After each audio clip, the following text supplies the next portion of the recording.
रजा हारून साहब, आपका महंगाई मुकाओ मार्च कहाँ गया? हमें सबसे पहले ये देखना चाहिए कि इसी आप ही के प्रोग्राम में कैसर भाई बैठे हुए हैं और उन्होंने कोई लगी लिपटी नहीं रखी। उन्होंने जो एक्सेप्ट करना था वो बड़ा बोल्डली एक्सेप्ट किया हम्म। और उसके बाद उन्होंने कहा कि रेटिफिकेशन के मेजर्स भी ले लिए हमने। अब जो गलती हुई है उसके ऊपर मुझे यकीन है कि कोई कमेटी बैठी होगी और वो कोई ना कोई इसके ऊपर किसी ना किसी के ऊपर रिस्पॉन्सिबिलिटी फिक्स करेगी। स्टेट फूड फूड जो है नेशनल फूड सिक्योरिटी प्रोग्राम का हिस्सा होते हैं। कुछ बिल्कुल। दालें हैं, चावल है, गंदुम है, चीनी है, इस तरह की चीजों को आप जो है प्राइवेट सेक्टर के हाथ में नहीं रख सकते। हाँ, ये बात बिल्कुल ठीक है, उस पर नजरसानी करनी चाहिए कि गवर्नमेंट की अपनी जो है वो इन्वॉल्वमेंट जो उनके उद्देदारों की है वो नहीं होनी चाहिए किसी भी ऐसे बिजनेस के अंदर। वो जरा सा वो एक क्वेश्चन मार्क क्रिएट कर देती है। अब जहां तक हमारा पिछले दौर का हमें याद है कि पीटीआई के दौर में एक शुगर कमीशन भी बना था ना, वीट कमीशन। जी ये जी, बात दो पिछले दौर कमीशंस की थे। कि उन्होंने एक शुगर कमीशन के ऊपर इंक्वायरी बिठाई थी और उसके अंदर बहुत से लोगों के नाम आए थे, उसमें इंक्वायरी हुई थी।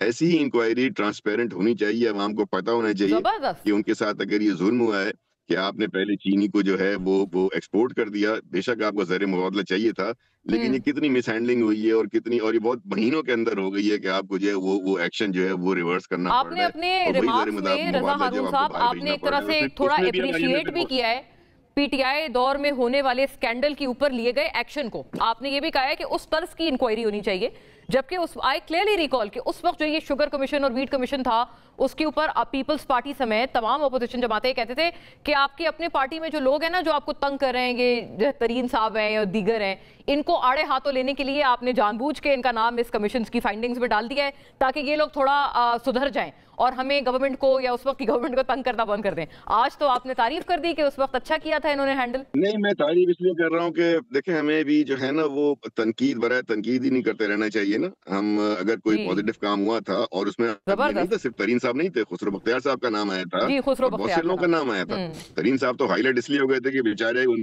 पर तो गुस्सा था, तो वो गुस्सा यहाँ वो वाकई गुस्सा उन पे निकला है। तरीन साहब के अच्छा। बाद उसके बाद जितनी भी इंक्वायरी उसमें सब में क्लियर हो गए वो।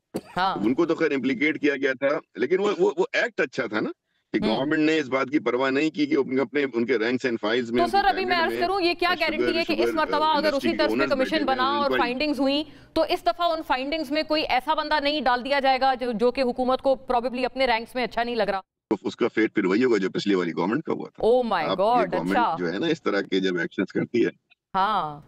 You know what happened to Khan साहब।